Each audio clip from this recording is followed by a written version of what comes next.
that's okay. There you go. You've had 10 different goal scorers this season, which in about 6 games is very impressive. But one of them hasn't been Roberto Firmino. And I'm just wondering, when does that become a problem, given his record, which he has struggled to score goals in the last year or so? I don't know when that becomes a problem for me. For me, it's not even close to becoming a problem. These are the things where I have to be different to the outside world.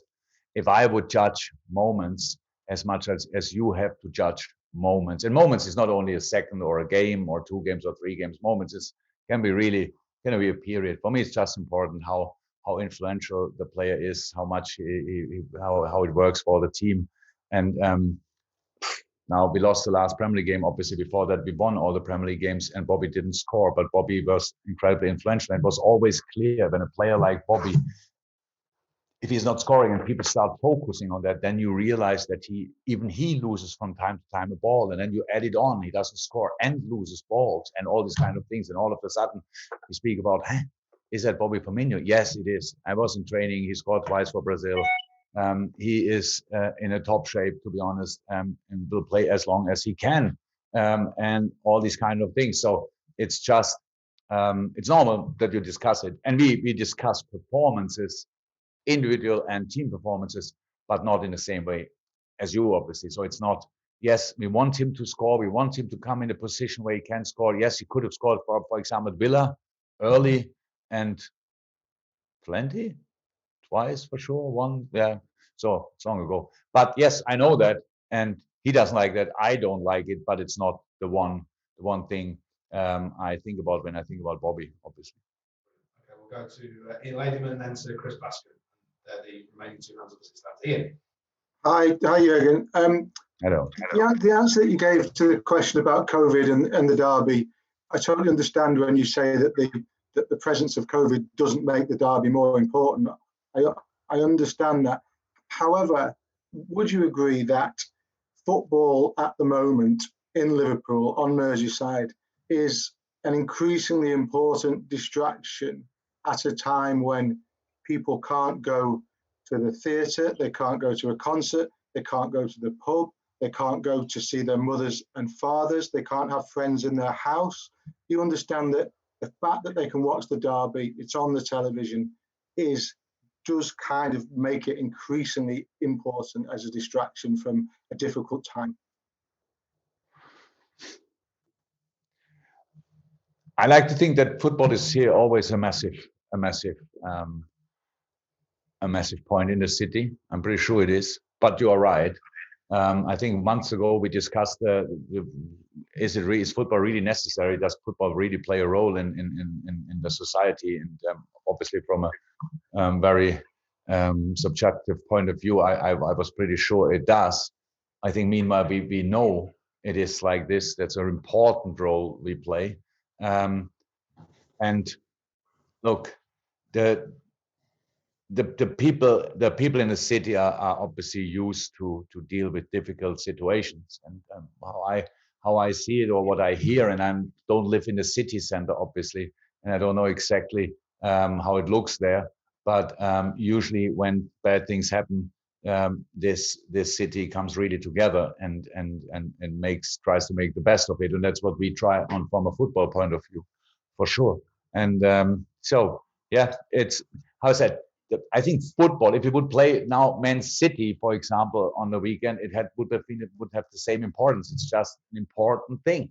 So, but now, because we are both clubs from the city, yes, the whole city is united and watched one football game and not 2. And from that point of view, you're probably right. It's even more important. Okay, Chris Baskin and then Chris McKenna, and that's probably it for us. So Chris first. Okay, hi again. Hi. I just wonder, when it's 2 weeks after a game, how easy is it to sort of get the players into that strike back mood that you often speak about? And is it just more that their professional pride would mean you wouldn't need to focus too much on that? I don't know. We will see that. It's difficult, of course. They all left on Sunday night. after the game at Villa, and most of them had to play 3 games, played different systems, had different reasons to win the games. One was qualification, very important. Like when Scotland had to qualify for the final for the Euros, going to the Euros. Then there were the Nation League games, and a very how was that? Like when Italy plays or when Holland plays Italy, that's a massive game and stuff like this. So and then they come back, and then you have only a little time, but we are long enough together that we know why we come together. The only reason is to be successful, to win football games. So, but it's a challenge. Obviously, it's a challenge to bring all these things together. They had all different situations. Some were successful, some were less successful, and all these things. But it's always like football is. That's not new. And you like to win all the games before international break, because then it's just makes the international break easier, but doesn't make the next game easier. So because then you have to still to prepare the game, and you have to and winning the game before doesn't make it more likely to win the next game. So it means we have the same chance and maybe a few more reasons. So that's I'm fine with that. And now obviously I try to help the boys to come in the right mood. If it worked out, you can watch tomorrow. I'm going to finish with thanks, Chris, and then we'll finish with Chris McKenna, and that's the final question. Chris. Hi, Jurgen. You said in another interview that the 7-2 can be useful. In kind of what sense is it that it's a reminder that this league, anything can happen? And because Everton has just been going up for Liverpool for the last couple of years, is it kind of a wake-up call maybe to some players that you can't dip in any way, or you'll get punished in this league? Look, the challenge in this situation is you don't want to be the players affected or influenced in the next game. You want to have a self-confident team, so you don't want to have like a team heads down, stuff like this. You don't want to have that on the other side. You don't want to forget the game as well. So in a 7-2 helps pretty much with that, so that you will not forget it. And I really think, and I got that feeling more and more during the hours after the game, that maybe after all the positive things what happened to us, it needed a proper knock in the middle of our face to shake us through. I'm not 100% sure about that, but that's the way I take it. And for this, it was then okay, because there's no other reason why a 7-2 should be good. But if it was for that, then it could have been the most important game of the season. And so that's what we try. That's why we try to use it, and we will see. So what I said, Everton won the last game before the internationals. We lost it. That is a big difference. The closer we come tomorrow, and now we are already a few hours only before tomorrow, the lesser influential that is.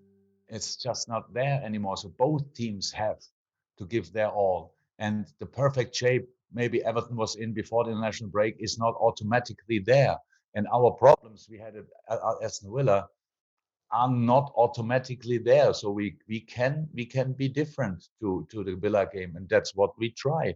And then we are a team where people just don't like to play against whoever you are, and that would mean the same for Everton. So with all respect for them, I have to say that's really good. But what they do, but that's it. In the end, it's a football game, and we have a chance, and we had never more.